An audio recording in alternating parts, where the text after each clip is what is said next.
Welcome in, quick hitters. Well, the NBA is trying to do something about this flopping. They're trying to implement something in the summer league to try to test it out to see if they can get rid of the flopping in the NBA. Let's talk about it.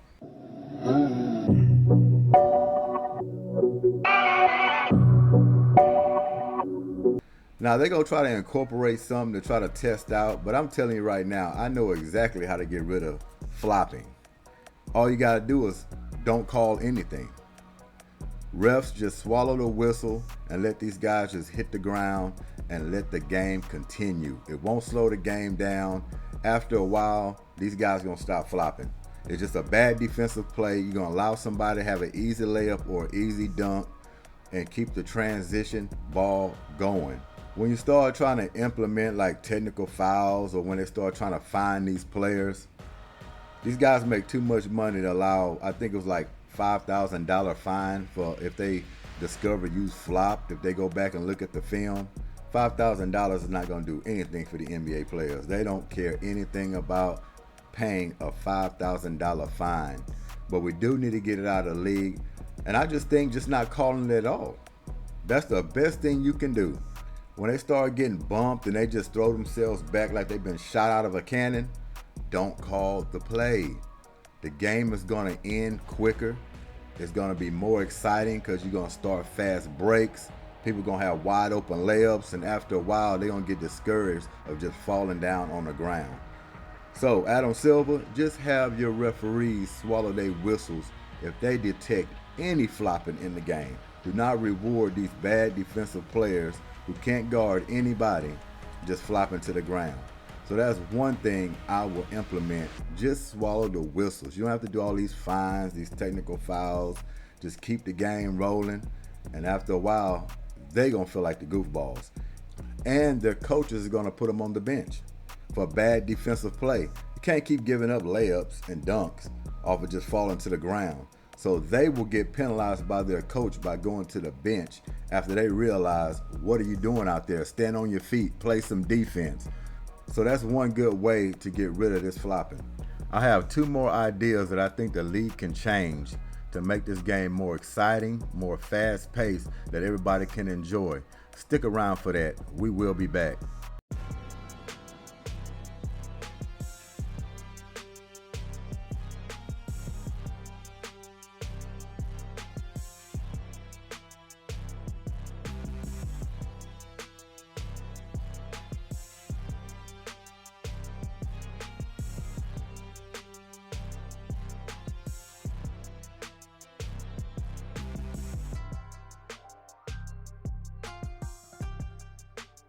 Welcome in, quick hitters.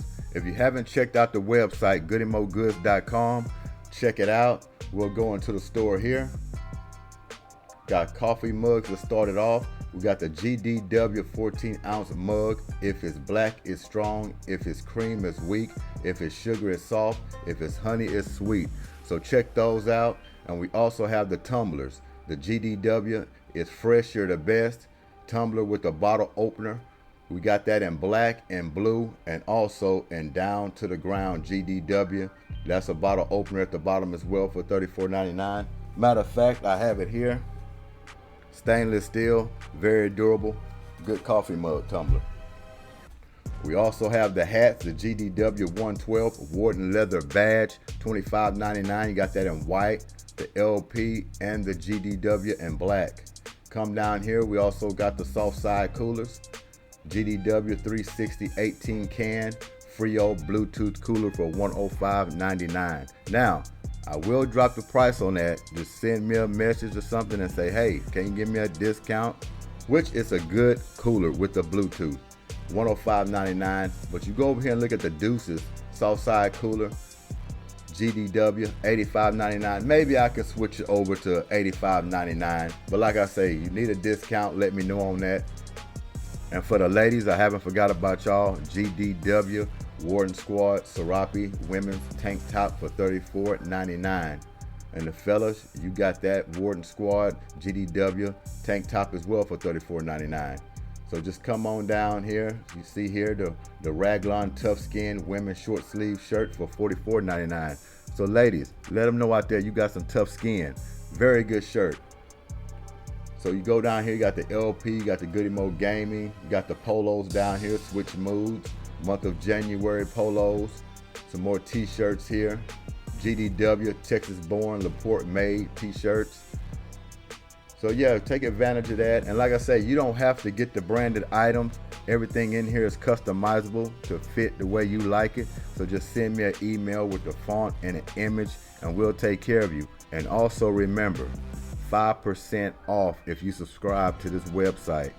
For $19.99 a year, you get 5% off on all items in the store. So don't forget that.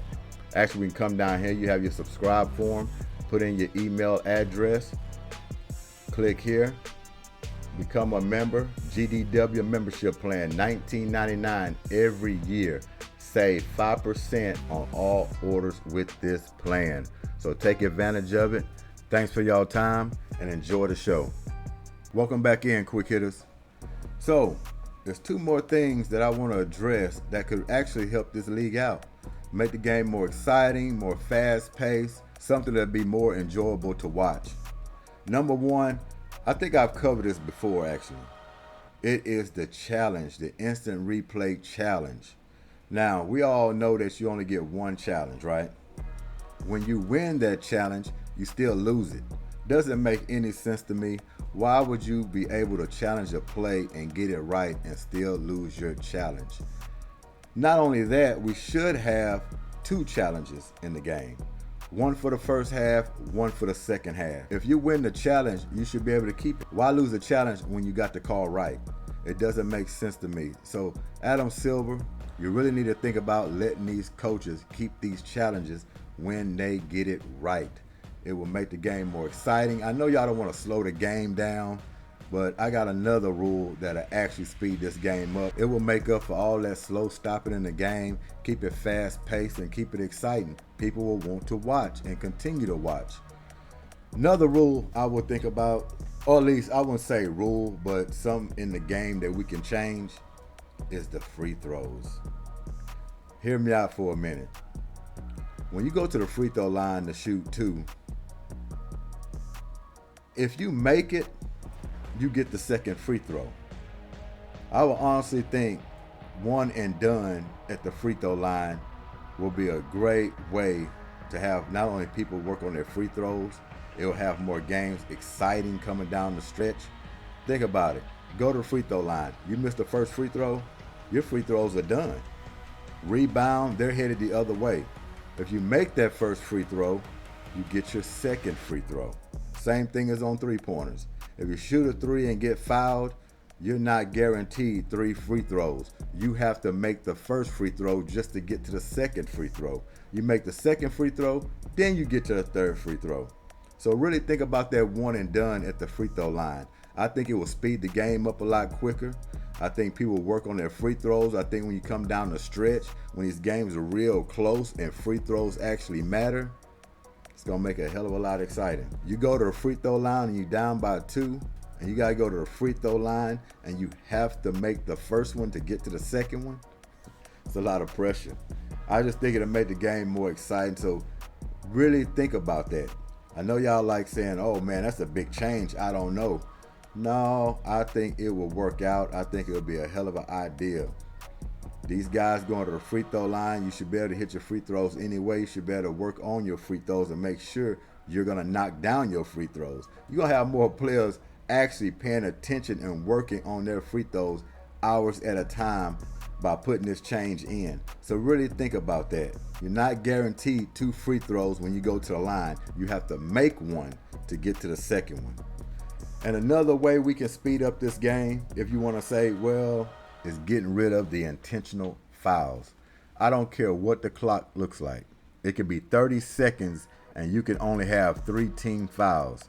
If you take a foul on purpose just to set your defense up or just to get the ball back on the other end, that is a technical foul. Yep, my friends, that's a technical foul. Get rid of all intentional fouls. It don't matter what time in the game that you do them. If it looks like it's not a basketball play or a basketball move and somebody just goes over and just grabs somebody or hack them just to get the ball back or just to set your defense up because it's the end of the quarter, Tee them up.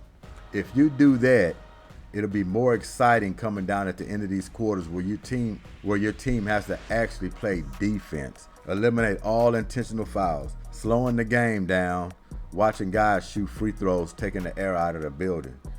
So NBA, think about these things. The flop rule, swallow the whistles. Intentional fouls, get rid of them. They will be technical fouls if you intentionally foul a player anytime, any quarter, no matter what's on the clock in the game. That will speed it up, make it more exciting. Changing this challenge rule. If you want to give them one challenge, that's fine. But if they come successful on that challenge, allow them to keep it. But me personally, I will give them two, one each half. And if they're successful, they keep it. They might end up with one or two the whole game, as long as they keep challenging right and being successful. Man, it will make this game exciting. I just want y'all to think about that for a minute. But we're going to get into this article. The NBA will be testing out a proposed in-game penalty for flopping during Summer League. A flop, which will be determined by referees at the game, will be penalized by awarding the opposing team one free throw and one possession of the ball. The player who commits the flop will be assessed an unsportsmanlike technical foul, which won't count toward personal fouls or lead to an ejection. Officials won't be required to stop live play to call a flopping violation. The league in 2012 implemented an anti-flopping rule that resulted in a warning and then an increasing amount of fines for every subsequent violation. However, there was no in-game penalty, and the rule has rarely been enforced since its implementation a decade ago. The NBA defined the flop in 2012 as an attempt to either fool referees into calling undeserved fouls or fool fans into thinking the referees missed a foul call by exaggerating the effect of contact with an opposing player. The NBA Board of Governors will meet later this month to vote on any rule changes for the upcoming 2023-24 season. So they're going to be trying to penalize them by, technical fouls and things like that, giving the team back the ball. I don't think you really have to do all that. To me, that's slowing down the game. All you have to do is swallow these whistles on these players that's flopping. You want to call technical fouls, all of this stuff. Yeah, I think eventually in time they're going to say, well, we're going to stop doing this. They're getting technical fouls, they're giving them back the ball, but it still slows down the game to a certain degree. If they're flopping and you swallow those whistles, that means we got to action hit it back the other way. We're not even worried about this guy falling on the ground. They scored a bucket, we're running and we're going. Eventually that guy's going to be called out. He's going to be on the bench, and I think all problems will be solved. So y'all let me know what y'all think about this. But yes, implementing those little changes that I stated and just letting these referees swallow the whistle and not worry about these flopping calls, I'm pretty sure they're going to try to do the technical foul thing and all of that. But hey, it's going to slow down the game just a bit. Just think about that. Let them be duped by laying on the ground while the team is still playing. G.S.Q.H, let me know what y'all think. Goodymo Sports Quick Hits. And also want to send a shout out to my old school buddy, Nicodemus, Ronnie, good friend of mine. You can check him out on Twitter, Nicodemus. So we out of here. Appreciate y'all time. Peace.